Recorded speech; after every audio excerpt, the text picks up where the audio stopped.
Assalamualaikum warahmatullahi wabarakatuh. Selamat pagi anak-anak. Bertemu dengan saya kembali, Pak Santo. Dan hari ini kita belajar matematika tentang penjumlahan dan pengurangan bilangan bulat. Eits, tunggu. Kok sama ya kayak kemarin? Kan kemarin sudah. Kalau kemarin kita belajar dengan menggunakan color chips, kali ini beda. Kita akan belajar penjumlahan dan pengurangan bilangan bulat, tapi dengan menggunakan garis bilangan. Mau tahu bagaimana caranya? Mari kita belajar bersama-sama.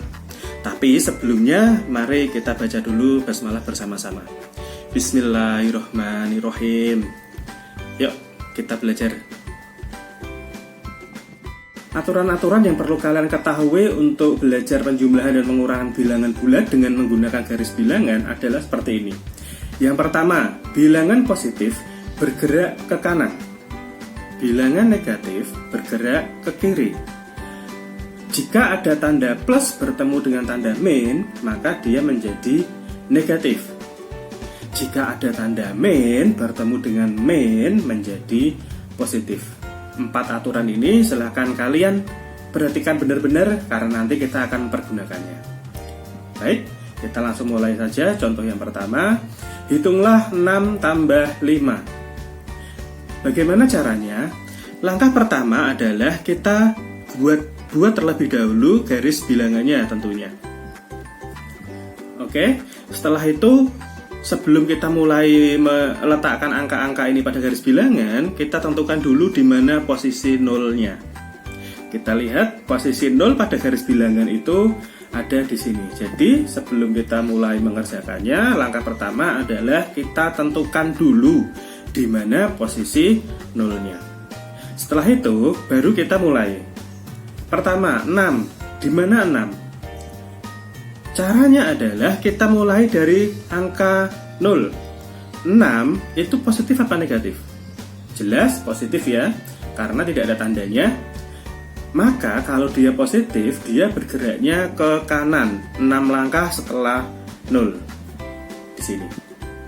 Setelah 0, 6 langkah ke kanan, ada di posisi 6 pastinya.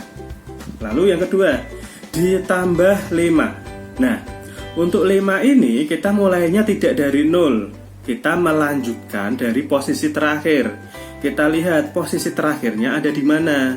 Ternyata posisi terakhirnya itu ada di angka 6. Setelah angka 6, dia bergerak 5 langkah kemana? Karena 5-nya positif, maka bergeraknya ke kanan 5 langkah setelah 6 ke kanan.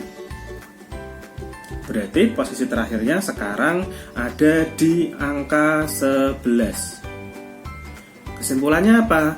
Kesimpulannya adalah 6 ditambah 5 hasilnya adalah 11. Oke, ada yang mau ditanyakan? Lanjut ya. Contoh yang kedua, ini masih gampang. Hitunglah minus 3 ditambah 7. Oke, kita buat dulu garis bilangannya tentunya. Setelah itu kita cari di mana posisi nolnya. 0 ada di sebelah sini. Oke, kita mulai dari yang pertama. Negatif 3. Di mana letak negatif 3? 3 adalah memiliki tanda negatif. Berarti dia bergeraknya ke kiri 0, 3 langkah di sebelah kiri 0. Berarti posisinya sekarang ada di sini. Kita lanjutkan ditambah 7. Dari posisi akhir di min 3 dia bergerak 7 lompatan. Kemana? 7-nya itu kan positif, iya kan? Kalau 7-nya positif berarti dia bergeraknya kemana? Ke kanan. Dari posisi terakhir. Posisi terakhirnya dia ada di min 3. Berarti dia bergerak 7 ke kanan dimulai dari min 3. Di sini. Berarti posisinya sekarang paling akhir ada di mana? Posisinya sekarang paling akhir ada di sebelah sini. Di 4. Kesimpulannya apa? Kesimpulannya min 3 ditambah 7 sama dengan 4. Bisa dipahami? Kita lanjutkan ya. Sebelum saya lanjutkan, saya ingatkan lagi aturannya. Kalau dia negatif, dia bergerak ke kiri. Kalau dia positif, dia bergerak ke kanan. Oke, untuk aturan yang ketiga dan 4 akan kita pelajari di soal selanjutnya. Di soal selanjutnya kita punya soal seperti ini. Hitunglah min 2 ditambah min 3. Langkah pertama apa? Buat garis bilangannya dulu. Setelah dibuat garis bilangan, kita tentukan apa? Angka nolnya. Oke, kita mulai dari angka pertama, minus 2. Jelas, minus, berarti dia ada di sebelah kirinya 0. Berapa langkah?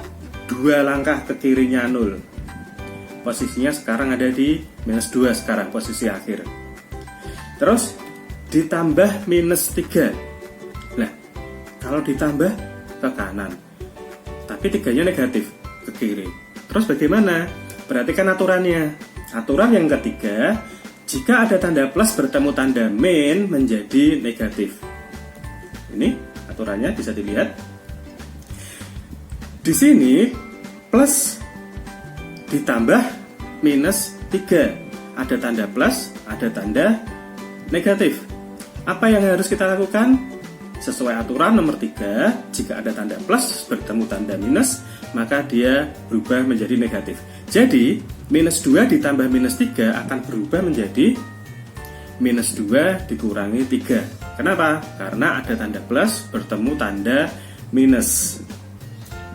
Oke, sekarang kita bergerak 3 langkah. 3 langkahnya kemana?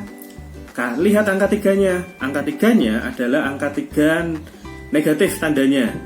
Iya kan? Kurang 3 itu artinya tandanya 3-nya negatif. Kalau negatif berarti dia bergeraknya ke kanan apa ke kiri? Sesuai aturan nomor 2, maka 3-nya bergeraknya ke kiri karena 3-nya ada tanda negatif di depannya. Setelah posisi terakhir, padahal posisi terakhirnya ada di min 2. Jadi setelah min 2 kita bergerak ke kiri 3 langkah. Ada di sini. Sekarang posisi terakhirnya ada di minus 5. Kesimpulannya, minus 2 dikurangi minus 3 adalah minus 5. Oke, untuk aturan nomor 3, kira-kira sudah paham belum? Sekali lagi ya, jika ada soal plus bertemu min sebelahan, maka otomatis berubah menjadi min atau pengurangan. Dan bergeraknya pun ke kiri karena min. Oke, bisa dimengerti ya? Sekarang kita lanjut di soal berikutnya. Soal berikutnya, minus 7 dikurangi minus 10. Kita buat dulu garis bilangannya. Lalu langkah kedua kita tentukan titik nolnya. Selanjutnya kita mulai dari bilangan pertama, minus 7. Ingat, minus berarti kiri 0 sebanyak 7 langkah. Posisi terakhirnya sekarang dia ada di minus 7. Oke. Bilangan yang kedua, dikurangi minus 10. Nah, ini ada bilangan yang bersebelahan lagi. Ada tanda yang bersebelahan lagi, yaitu kurang sama minus. Lihat ciri-ciri aturan yang keempat. Jika ada tanda minus bertemu tanda minus, maka dia akan berubah menjadi plus. Berarti min 7 dikurangi minus 10 akan berubah menjadi minus 7 ditambah 10. Kenapa? Karena min ketemu min. Nah, sekarang 10-nya tidak minus lagi. Sekarang 10-nya sudah menjadi plus. Iya kan? Nah, karena 10-nya plus, maka dia bergeraknya ke kanan 10 langkah setelah posisi terakhir. Posisi terakhirnya kan ada di minus 7. Berarti 10 langkah ke kanan setelah minus 7 ada di 3. Kesimpulannya, minus 7 ditambah 10 adalah 3. Baik, demikian tadi adalah penjumlahan dan pengurangan bilangan bulat dengan menggunakan garis bilangan. Bagaimana? Gampang kan? Jika masih ada yang belum dipahami, bisa diulang lagi videonya. Atau jika masih ada beberapa bagian yang masih belum jelas, bisa ditanyakan kepada Bapak Ibu guru kalian masing-masing. Kita bertemu lagi di pelajaran selanjutnya. Let's say alhamdulillah together. Alhamdulillahirabbil alamin. Wassalamualaikum warahmatullahi wabarakatuh.